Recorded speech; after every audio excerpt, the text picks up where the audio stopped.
السلام علیکم لسنر، آئیے جرم و سزا پر مبنی ایم اے راحت کی ایک نئی کہانی سنتے ہیں۔ خلوص دل سے کہہ رہا ہوں انسپکٹر صاحب، کس دنیا پر بوجھ ہوں، ایک ایسا ناکارہ وجود جو بالکل بے مصرف زندگی گزار رہا ہے، بس جی رہا ہوں۔ کیوں؟ یہ نہیں جانتا۔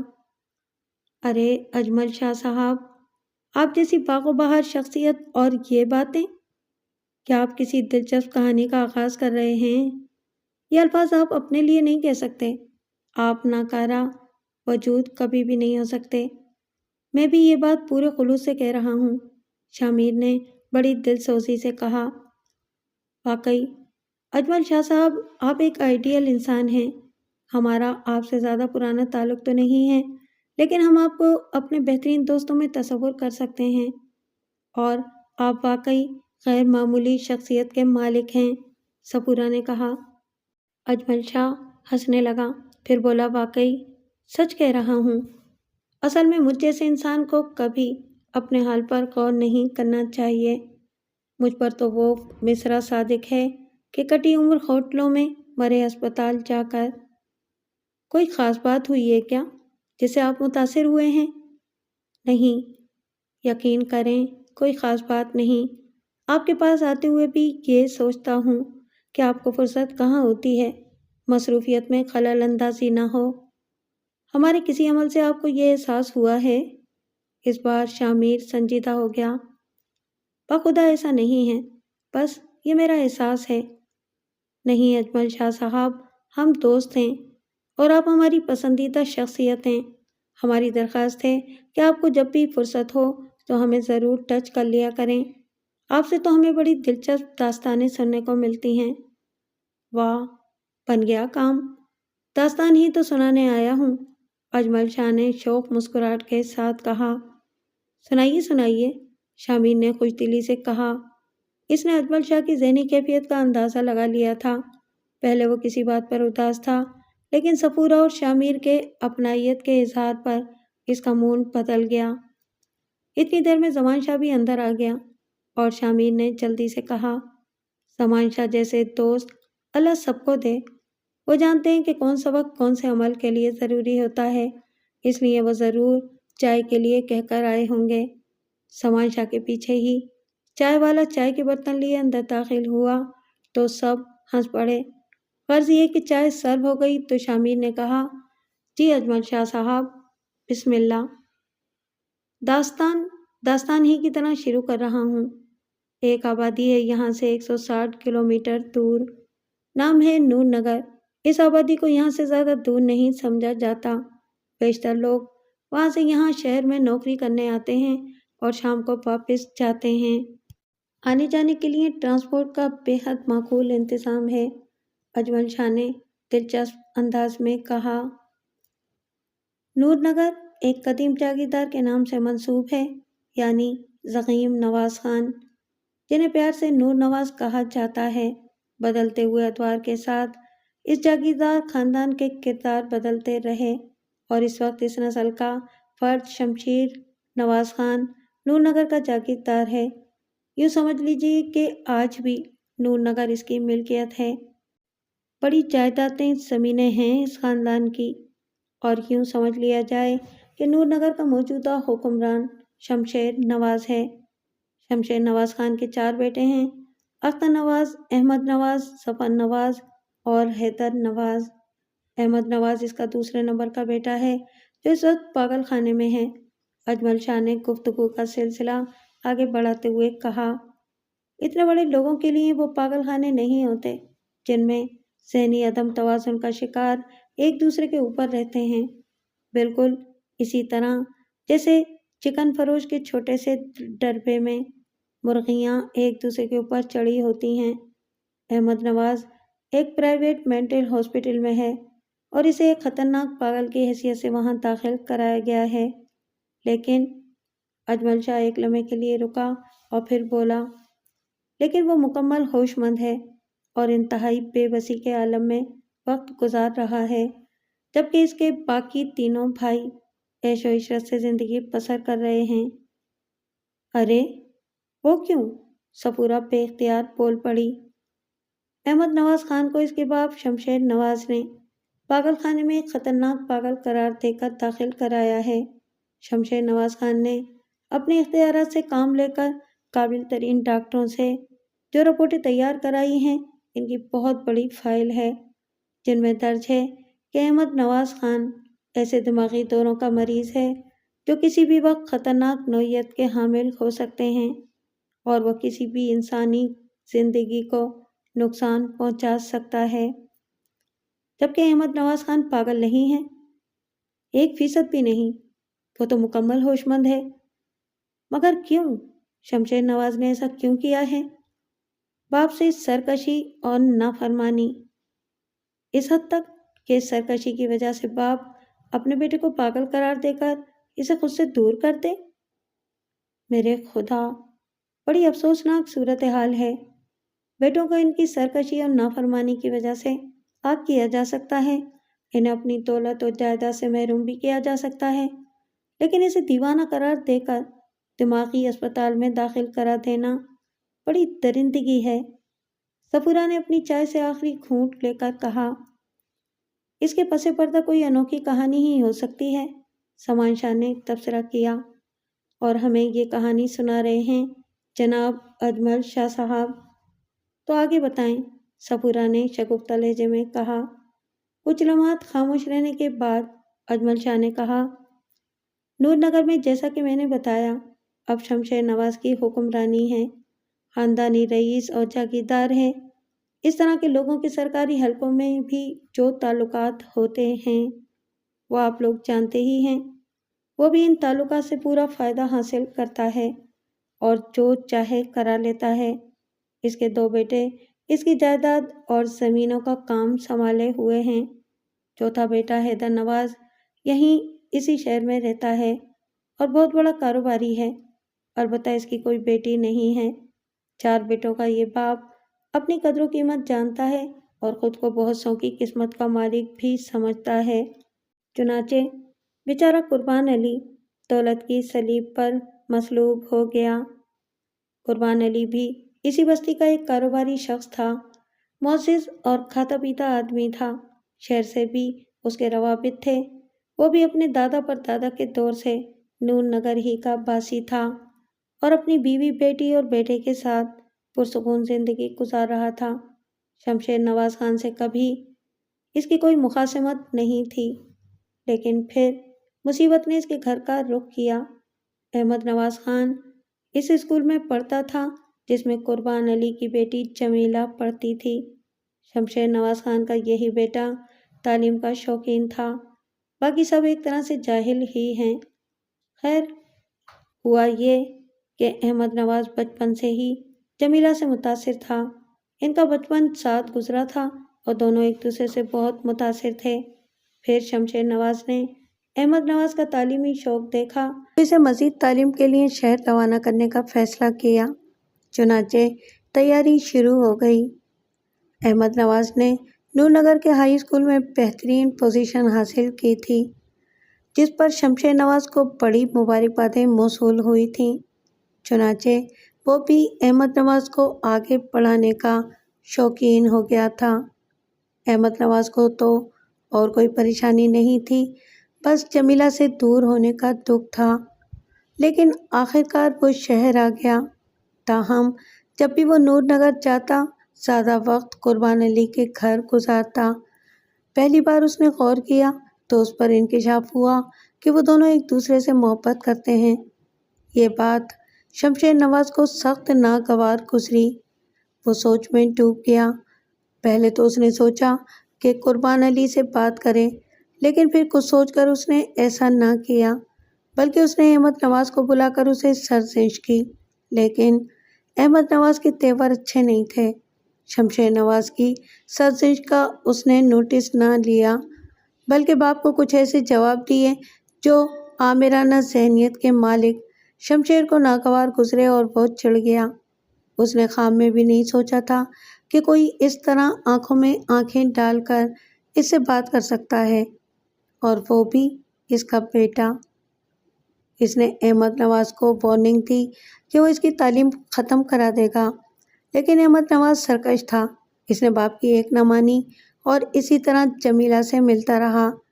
تب مجبوراً شمشیر نواز نے قربان علی کو بلا لیا اور اسے سمجھایا کہ وہ اپنی بیٹی کو سنبھال کر رکھے، کہیں ایسا نہ ہو کہ بعد میں اسے پچھتانا پڑے۔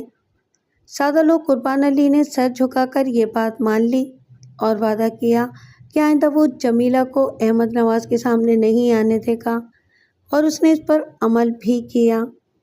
احمد نواز سخت طیش میں آ گیا۔ اس نے محسوس کر لیا کہ جمیلہ کے بغیر اس کے لیے جینا مشکل ہو جائے گا۔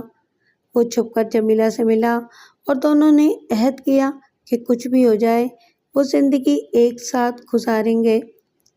انہوں نے اپنے لیے راستہ منتخب کیا، لیکن شمشیر نواز نے بھی احمد پر پوری نگاہ رکھی تھی۔ اسے علم ہو گیا کہ احمد نواز اور جمیلہ نے کیا منصوبہ بنایا ہے، چنانچہ اس نے ایک بار پھر قربان علی کو طلب کر لیا۔ اس کے علاوہ اور کوئی چارہ نہیں ہے قربان علی کہ تم خاموشی سے نور نگر چھوڑ کر کہیں اور چلے جاؤ، ایسی جگہ جہاں احمد نواز کو تمہارا نشان بھی نہ ملے۔ اس نے قربان علی سے کہا تو قربان علی بھی بگڑ گیا۔ نور نگر تمہارے بڑوں کے نام سے ضرور آباد ہے شمشیر نواز، مگر ہمارے بزرگ بھی یہیں زندگی گزارتے آئے ہیں۔ اپنا گھر سنبھالو، ہمیں یہاں سے کہیں نہیں جانا۔ شمشیر نواز نے خاموشی اختیار کر لی، لیکن وہ انکار سننے کا عادی نہیں تھا۔ اندر ہی اندر کھول کر رہ گیا۔ اس کے سازشی ذہن نے کوئی گہری چال سوچی۔ جمیلہ کو تو اس نے کوئی نقصان نہیں پہنچایا کیونکہ بیٹے کے رد عمل سامنے آنے کا خطرہ تھا، لیکن اس نے قربان علی کے بیٹے فیضان علی کو اغوا کرا لیا۔ فیضان عمر میں جمیلہ سے چھوٹا تھا اور جوانی کی سرحدوں کو چھو رہا تھا۔ بیٹے کے صدمے سے قربان علی نیم دیوانہ ہو گیا۔ اس موقع پر شمشیر نواز نے بھی بڑی ہی دلسوزی کا مظاہرہ کیا اور چاروں طرف گھوڑے دوڑا دیے۔ اس کے علاوہ پولیس کو بھی اس نے اپنے اختیارات سے کام لے کر فیضان کی تلاش پر لگا دیا اور قربان علی کو بڑا سہارا دیا۔ قربان علی سچ مچ دیوانہ ہو گیا تھا۔ اس کا ذہن اس طرف نہیں گیا کہ شمشیر نواز بھی ایسی حرکت کر سکتا ہے، لیکن احمد نواز کو باپ کی آنکھوں میں مکاری کی جھلک نظر آئی تھی۔ وہ خود بھی شمشیر نواز کا خون تھا۔ اس نے اپنے طور پر کھوج لگانا شروع کر دیا، لیکن شمشیر نواز بے حد چالاک تھا اور کبھی کچے کام نہیں کرتا تھا۔ احمد نواز کچھ نہ کر سکا، لیکن قربان علی کو تسلی دینے کے لیے وہ جب بھی شہر سے آتا اسی کے گھر دیکھا جاتا۔ پھر ایک دن جب احمد قربان علی کے گھر میں تھا، شمشیر نواز وہاں پہنچ گیا۔ اس نے شدید غصے سے کہا، تم نے وعدہ کیا تھا قربان علی کہ احمد نواز کو اپنی بیٹی سے دور رکھو گے، کیا تم نے اپنے وعدے کی لاج رکھی ہے؟ قربان علی تو کوئی جواب نہیں دے سکا، لیکن احمد نواز کھڑا ہو گیا۔ کیا تم نے اپنے وعدے کی لاج رکھی ہے؟ قربان علی تو کوئی جواب نہیں دے سکا، لیکن احمد نواز کھڑا ہو گیا۔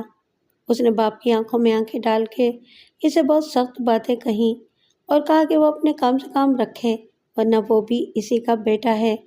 شمشیر نے خاموشی سے اس کی بات سنی اور واپس چلا گیا، لیکن اسی رات بڑی خاموشی سے اس نے اپنے رازدار آدمیوں کی مدد سے احمد نواز کو اس کے بیڈ روم سے نکال کر خفیہ قید خانے میں پہنچا دیا اور اس سے کہا کہ وہ بے شک اس کا بیٹا ہے، لیکن اب اس سے سارے رشتے ٹوٹ گئے ہیں۔ وہ عمر قید بھگتنے کے لیے تیار ہو جائے۔ بیٹے کو قید کرنے کے 3 دن کے بعد وہ قربان علی سے ملا۔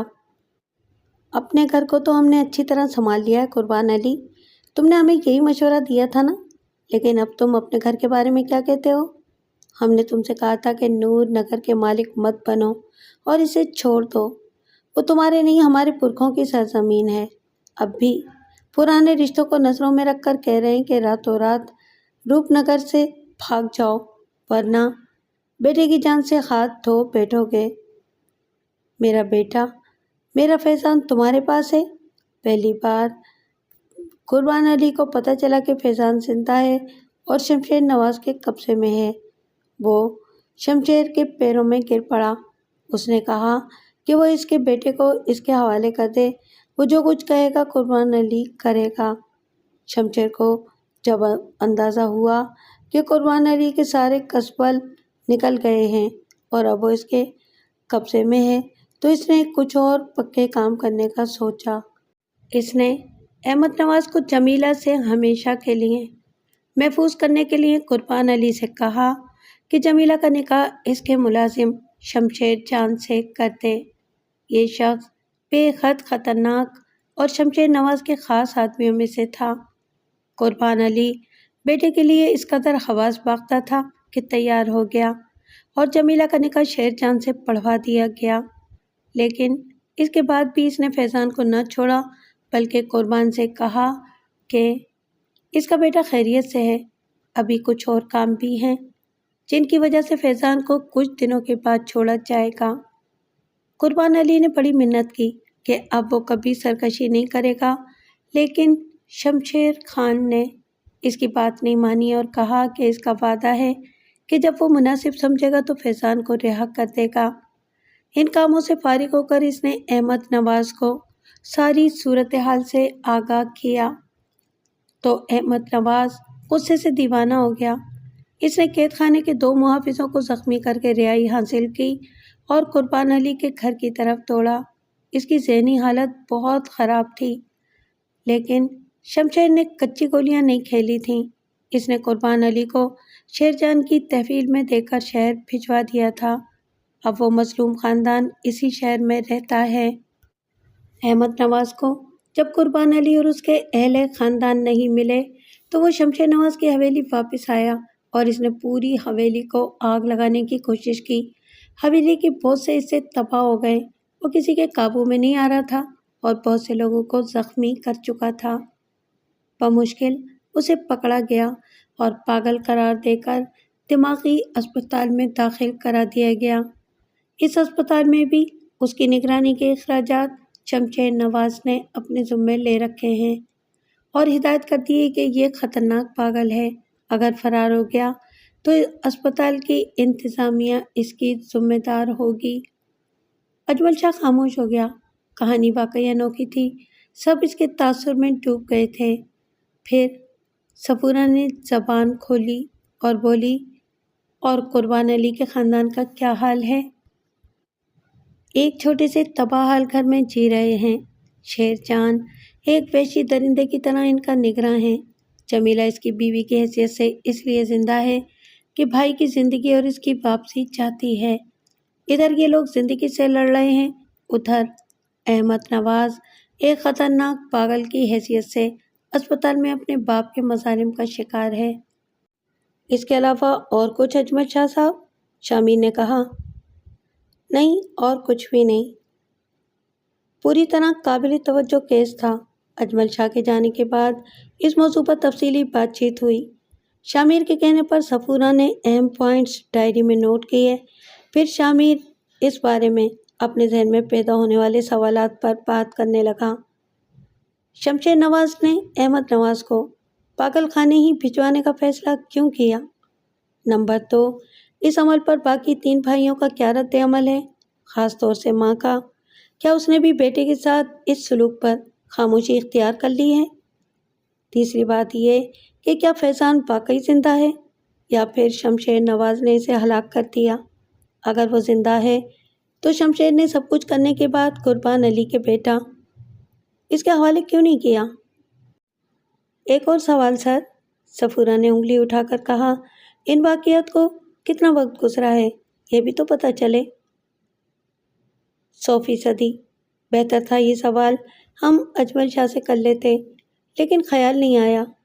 خیر، لیکن یہ پوری کہانی 100% بدترین جرم کی نشاندہی کرتی ہے اور ہماری دست اندازی ضروری ہے۔ یقیناً سر۔ شامر کچھ دیر سوچتا رہا، پھر اس کی پھنکار ابھری۔ وہ کتنا ہی صاحب اثر ہے، میں اسے کرتن میں پٹا ڈال کر کتے کی طرح گھسیٹتا ہوا یہاں لا سکتا ہوں، لیکن اس طرح فیضان علی کی زندگی خطرے میں پڑ جائے گی اگر وہ زندہ ہے۔ جی بالکل، تو پھر کام کا آغاز کیا جائے؟ بالکل سر، صفورہ مسکرا دی۔ ابھی شمشیر نواز کے فرشتوں کو بھی پتہ نہیں چلنا چاہیے کہ ہمارے پاس اس کی فائل کھل گئی ہے۔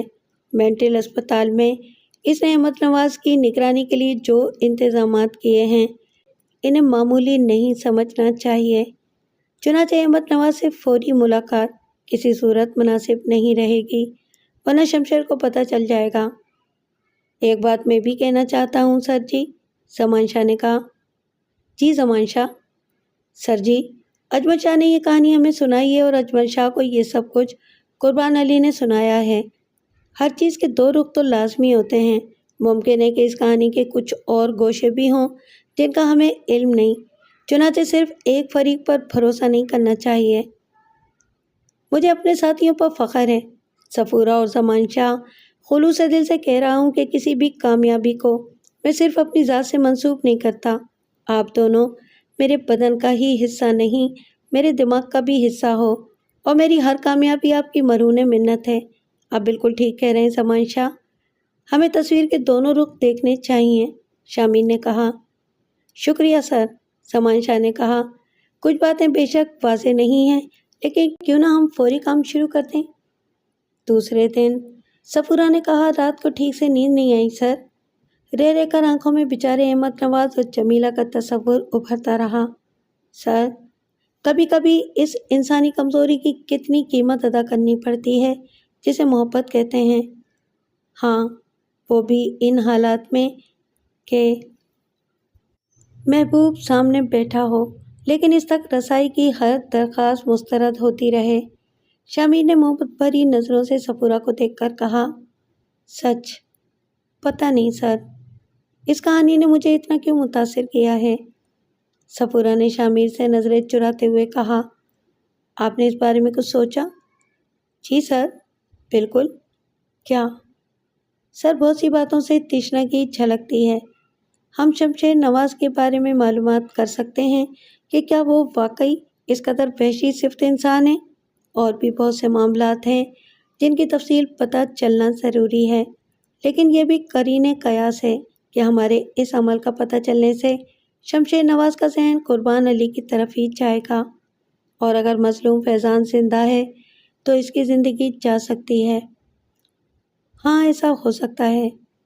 سر، میں سمجھتی ہوں کہ ہمارے پاس سب سے اہم مورا شمشیر نواز کی بیوی ہے، یعنی احمد نواز کی ماں۔ احمد نواز کے لالچی بھائی یا درندہ صفت باپ اسے کتنے ہی منحرف ہو جائیں، لیکن ماں کی نگاہوں میں اولاد کی حیثیت ہمیشہ یکساں ہوتی ہے، بشرطے کہ اسے علم ہو کہ اس کے ساتھ کیا سلوک کیا گیا ہے۔ وہ لازمی طور پر اپنے بیٹے کے لیے مضطرب ہوگی کہ وہ کہاں گیا، کیا وہ زندہ ہے، یا اگر حالات اس کے علم میں آ بھی گئے ہیں تو ان پر اس کا کیا رد عمل ہے۔ میں پہلے ہی آپ کو ایک ذہین خاتون قرار دے چکا ہوں۔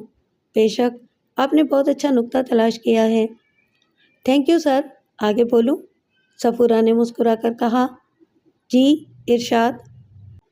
نہیں سر، پوری سنجیدگی سے کہہ رہی ہوں کہ میں شمشیر نواز کی کوٹھی میں داخل ہو جاؤں اور وہاں سے سارے حالات معلوم کر لوں۔ کیا؟ شامل چونک کر بولا۔ جی سر، ہم نے اپنے عہدے کا حلف اٹھاتے ہوئے کہا تھا کہ قانون کی سربلندی کے لیے اور جرم کی سرکوبی کے لیے ہم اپنی زندگی کی فکر نہیں کریں گے سر۔ میں اس سے پہلے بھی یہ سب کچھ کر چکی ہوں۔ صفورہ، وہاں ایک نہیں 4 سرکش درندے ہیں، تینوں بیٹے باپ سے مختلف نہیں ہوں گے، باقی دوسرے معاملات ہیں۔ میں سب سے زیادہ فکر مند قربان علی کے بیٹے کے لیے ہوں، نہ جانے اس کے ساتھ کیا سلوک ہو۔ ہمیں ان دونوں سے ملاقات کرنی ہوگی۔ کن دونوں سے؟ قربان علی اور احمد نواز خان سے۔ وہ دونوں کافی خطرناک ہیں سر۔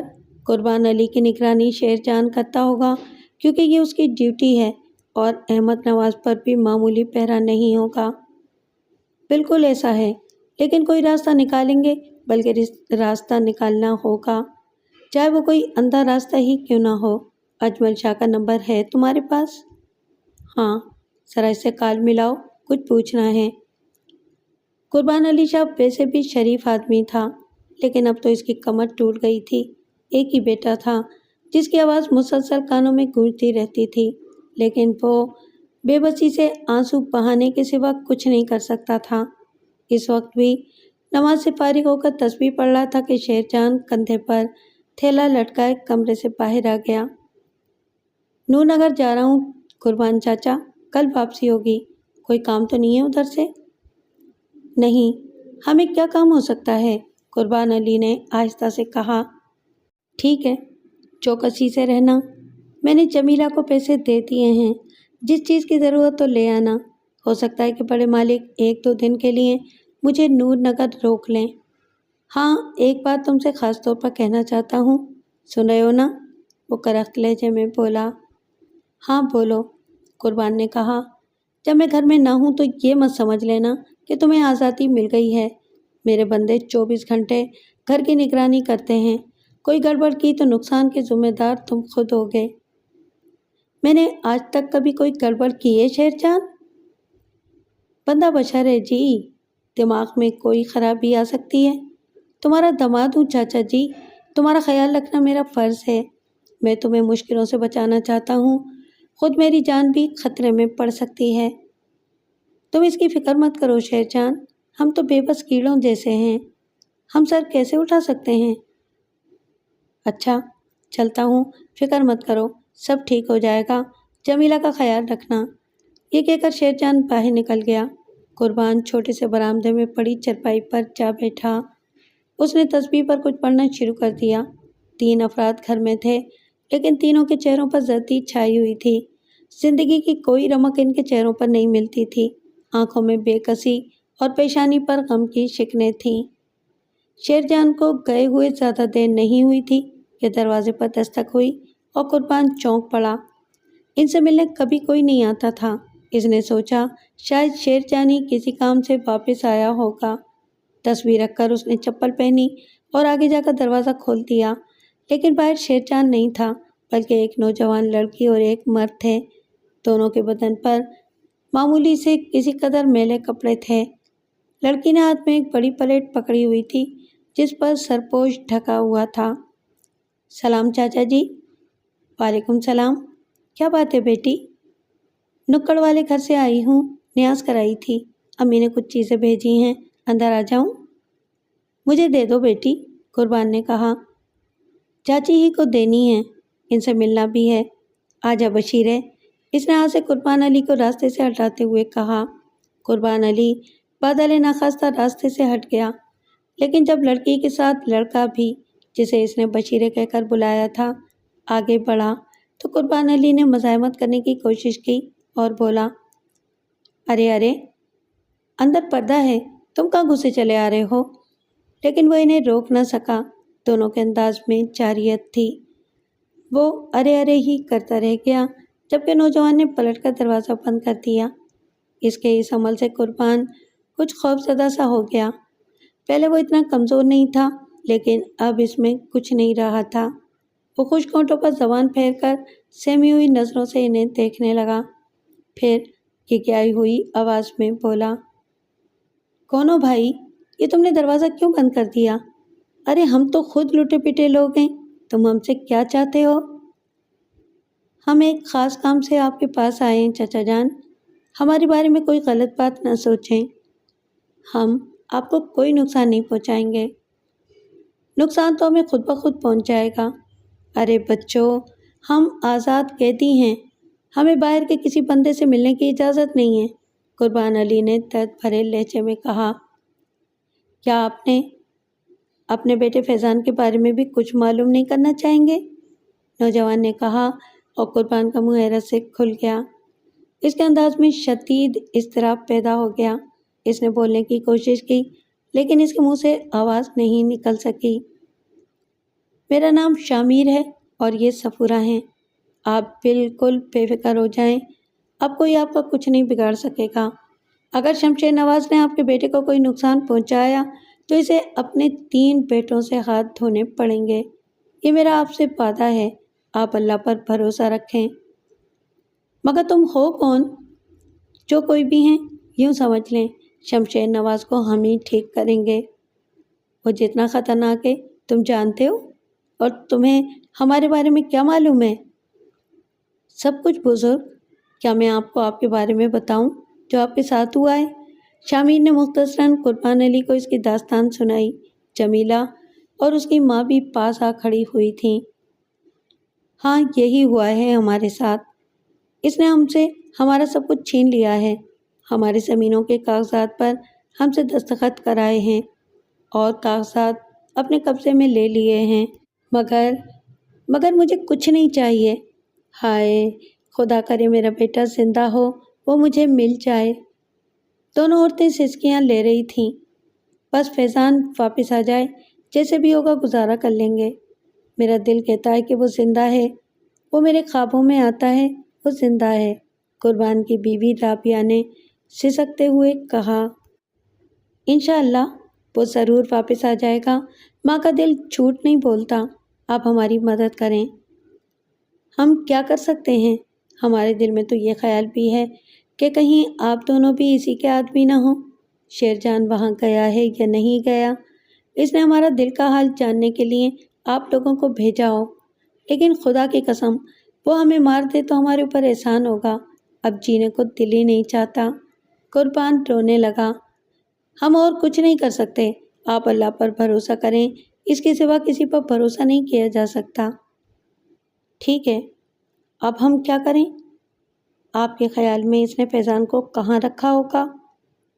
نور نگر اس کی پشتوں کی جاگیر ہے، ہزاروں ایسی جگہ ہیں اس کے پاس کہ وہ اپنے محافظوں کو خود ہی سزا دے لیتا ہے۔ میں جمیلہ سے کچھ باتیں کرنا چاہتی ہوں، صفورہ نے کہا اور جمیلہ تیار ہو گئی۔ اندرونی کمرے میں جا کر صفورہ جمیلہ سے باتیں کرتی رہی اور پھر باہر آ گئی۔ پھر انہوں نے اجازت مانگی تو قربان نے رندی ہوئی آواز میں کہا، قربان موت کے گھاٹ اتر چکا ہے، ورنہ میرے مہمان اس طرح خاطر مدارات کیے بغیر نہیں جایا کرتے تھے۔ کوئی بات نہیں، انشاءاللہ بہت جلد ہم سب جن میں فیضان بھی شامل ہوگا ایک ساتھ بیٹھ کر کھانا کھائیں گے۔ ان برتنوں میں مٹھائی ہے، یہ آپ کے گھر آنے کے لیے ایک جواز کے طور پر خریدی گئی تھی، آپ اسے پیش گوئی سمجھیں، فیضان کی واپسی کی خوشخبری کی۔ واپس آنے کے بعد شامیر نے کہا، جمیلہ کو اندر لے جا کر تم نے اس سے کیا باتیں کی تھیں؟ میں نے اس سے شیرجان کے بارے میں بہت سی باتیں کی تھیں، بعد میں تفصیل بتاؤں گی، صفورہ نے عجیب سے لہجے میں کہا، اور شامیر پرخیال انداز میں گردن ہلانے لگا۔ کچھ دیر خاموش رہنے کے بعد اس نے کہا، صفورہ، میں کچھ الجھن محسوس کر رہا ہوں۔ صفورہ چونک کر اسے دیکھنے لگی۔ یہ کیس ہماری دخل اندازی کی گنجائش رکھتا بھی ہے یا نہیں؟ کسی جرم کی FIR نہیں کاٹی گئی، مجرم سامنے نہیں ہے، ہم کس بنیاد پر اس سلسلے میں بھاگ دوڑ کر رہے ہیں؟ صرف اس لیے کہ ہمیں اجمل شاہ نے ایک کہانی سنائی ہے؟ صفورہ نے پرخیال انداز میں گردن ہلائی، پھر بولی، نہیں سر، ہم اس سے پہلے کیا بلکہ ہمیشہ یہ عمل کرتے رہے ہیں۔ ہم نے ایسے بے شمار کیس حل کیے ہیں جن کا ہم سے کوئی تعلق نہیں ہوتا، کسی دوسرے علاقے میں جرم ہوتا ہے اور ہم اس میں پاؤں اڑا دیتے ہیں۔ سر، جرم ہوا ہے، شمشیر نواز نے اپنے ہوش مند بیٹے کو پاگل قرار دے کر ایک اسپتال میں قید کر رکھا ہے، ظاہر ہے وہ اپنی مرضی سے وہاں نہ ہوگا اور اسپتال کے بڑے لوگ اس سے تعاون کر رہے ہوں گے۔ اسپتال کے بڑے؟ شامیر نے سامنے پڑے کاغذ پر یہ جملہ لکھا۔ جی سر، اس کے علاوہ اس نے ایک نوجوان لڑکے کو اغوا کر کے قید کر رکھا ہے۔ خدا کرے ایسا ہی ہو اور فیضان زندہ ہو، اور اگر ایسا نہیں ہے تو وہ قاتل بھی ہے۔ پھر اس نے ایک اور گھناؤنا جرم بھی کیا ہے، اور وہ یہ کہ اس نے جمیلہ کو زبردستی ایک جانور نما انسان کی بیوی بنا دیا ہے۔ جمیلہ نے ایجاب و قبول کے وقت صاف انکار کر دیا تھا اور شیرجان کو اپنا شوہر قبول نہیں کیا تھا۔ کیا یہ سب جرائم نہیں ہیں سر؟ کیا یہ تمام حرکتیں غیر قانونی نہیں ہیں؟ شامیر نے مسکراتی نظروں سے صفورہ کو دیکھا، پھر اسی انداز میں شرارت سے مسکراتا ہوا بولا، ہیں۔ چوتھے دن شامیر نے اپنا پورا منصوبہ صفورہ کو بتایا اور صفورہ کے بدن میں سنسنی دوڑ گئی۔ وہ عجیب سی نظروں سے شامیر کو دیکھنے لگی تو شامیر نے کہا، غلط فیصلہ کیا ہے میں نے، پھول کر بھی نہیں کہہ سکتی یہ میں، لیکن بہت بڑا اور خطرناک فیصلہ کیا ہے آپ نے، اور وہ بھی اتنی جلد۔ 4 دن تک میں نے اس منصوبے پر ورک کیا ہے، اسپیشل ڈپارٹمنٹ کے ایک ماسٹر برین کو پاگل کی حیثیت سے اسپتال پہنچایا ہے۔ زبردست اخراجات بھی ہوئے ہیں اس پر، اور کچھ جعلی فون بھی کرائے ہیں، تب کہیں جا کر ہمارا آدمی اس اسپتال میں داخل ہوا ہے۔ اوہ، تو آپ اس مسئلے میں پھنسے ہوئے تھے، صفورہ بولی۔ بڑی سرکار سے حکم جو ملا تھا، یعنی مس صفورہ سے۔ خیر، تو میں بتا رہا تھا کہ اسپیشل ڈپارٹمنٹ کو یہ کام سونپا تھا، ساتھ ہی احمد نواز کے قیام کا محفوظ بندوبست بھی کیا ہے۔ کیا؟ نیو لائن میں ایک کوٹھی کرائے پر حاصل کی ہے، بہترین فرنشڈ کوٹھی ہے۔ زبردست، صفورہ سرسراتی آواز میں بولی۔ میں ایک بات سے خوفزدہ ہوں سر۔ وہ کیا صفورہ؟ اگر احمد نواز سچ مچ پاگل نکلا تو؟ نہیں، وہ مکمل ہوش مند ہے، مجھے مکمل رپورٹ موصول ہو چکی ہے، اس کا بھرپور طریقے سے تجزیہ کیا گیا ہے۔ اس سے آپ کیا نتیجہ حاصل کریں گے؟ یہ شمشیر نواز کے خلاف اعلان جنگ ہے، اسے پے در پہ جھٹکے دیے جائیں گے، یہاں تک کہ وہ اوقات میں آ جائے گا، اور اگر اس نے اس معصوم نوجوان کو قتل کر دیا تو صفورہ، اسے سزائے موت سے کوئی نہیں بچا سکے گا۔ اسپیشل والے اسے اسپتال سے اغوا کریں گے؟ صفورہ نے پوچھا۔ بہترین جال بچھایا گیا ہے، انشاءاللہ ہمیں کامیابی ہوگی، ہم اس کے ذریعے اور بھی کوششیں کریں گے، لیکن یہ بات کی بات ہے، شامر نے کہا، اور صفورہ نے شامر کی آنکھوں میں دیکھ کر جلدی سے اس پر سے نظریں ہٹا لیں۔ شامر کی آنکھیں شیشے کی گولیوں کی طرح چمک رہی تھیں۔ نیو لائن کی یہ کوٹھی بے حد خوبصورت تھی۔ صفورہ اس کے ایک ایک حصے کو دیکھتی پھر رہی تھی۔ شامر اس کے ساتھ تھا اور پوری دلچسپی لے رہا تھا۔ کمال کی تعمیر ہے، کسی بہت بڑے آرکیٹیکٹ کے ذہن کا کارنامہ، صفورہ نے متاثر لہجے میں کہا۔ ہاں، واقعی خوبصورت ہے، شامر نے تائید کی۔ ابھی اس نے اتنا ہی کہا تھا کہ عمارت کے گیٹ پر روشنیاں نظر آئیں، پھر گیٹ کھلا اور 2 گاڑیاں اندر داخل ہو گئیں۔ دونوں بڑی اور شاندار گاڑیاں تھیں۔ شامر اور صفورہ عمارت کی اوپری منزل میں تھے، اور جس کھڑکی کے پاس اس وقت یہ دونوں تھے، یہاں سے گیٹ سے پورچ تک کا منظر نظر آتا تھا۔ دونوں گاڑیاں پورچ میں رکیں اور ان سے 6 افراد نیچے اتر آئے۔ یہ بہترین لباس میں تھے، لیکن ان کے چہروں پر ماسک لگے ہوئے تھے، وہ بے حد پھرتیلے معلوم ہوتے تھے۔ ایک گاڑی سے انہوں نے ایک انسانی جسم باہر نکالا، اور ان میں سے ایک دیو ہیکل شخص نے اسے اپنے کندھے پر ڈال لیا۔ پھر 4 افراد وہیں رک گئے اور 2 اندر کی طرف چل پڑے۔ آؤ، شامر نے کہا، اور نیچے جانے والے زینے کی طرف چل پڑا۔ آنے والوں کا استقبال انہوں نے نیچے پسی حال میں کیا تھا۔ شامر کو دیکھ کر انہوں نے ایڑیاں بجائی تھیں۔ دیو ہیکل شخص کے انداز سے پتہ چلتا تھا جیسے اسے کندھے پر پڑے اچھے خاصے تن و توش کے بدن کا وزن کا احساس بھی نہ ہو۔ یہ شخص کافی طاقتور معلوم ہوتا تھا۔ اس طرف شامر نے اشارہ کیا، اور ہال کے 5 دروازوں میں سے ایک دروازے کی طرف بڑھ گیا۔ صفورہ اس کے ساتھ تھی۔ دروازے کی دوسری طرف چوڑی راہداری تھی، اور راہداری میں 2 بڑے بڑے کمروں کے دروازے، لیکن شامر راہداری کے اختتام کے دروازے پر رکا، اور دوسرے نقاب پوش نے جلدی سے آگے بڑھ کر دروازہ کھول دیا۔ کشادہ کمرے میں تیز روشنی تھی۔ یہاں خوبصورت فرنیچر تھا، جس میں ایک بیڈ بھی شامل تھا۔ شامر کے اشارے پر بے ہوش نوجوان کو بیڈ پہ لٹا دیا گیا۔ پھر دونوں نقاب پوشوں نے سیدھے ہو کر سلیوٹ کیا اور مشینی انداز میں باہر نکل گئے۔ صفورہ اس پورے ماحول سے بے حد متاثر لگ رہی تھی، وہ کہے بغیر نہ رہ سکی۔ یہ روبوٹ تھے؟ خاصی حد تک۔ آپ نے یہ بھی نہیں پوچھا کہ اس شخص کو اغوا کرنے میں انہیں کسی طرح کی مزاحمت کا سامنا تو نہیں کرنا پڑا؟ عموماً یہ کام بڑی کامیابی سے کرتے ہیں۔ ہم منصوبہ بناتے ہیں اور اس پر خوب غور کرتے ہیں، پھر یہ لوگ اس منصوبے کو ہمیشہ کامیابی سے پورا کر لیتے ہیں۔ کتنا سحر انگیز ہے یہ سب، صفورہ نے گہری سانس لے کر کہا، اور شامر کے ساتھ قدم قدم بڑھ کر بیڈ کے پاس پہنچ گئی، جس پر خوبصورت نوجوان بے سود پڑا ہوا تھا۔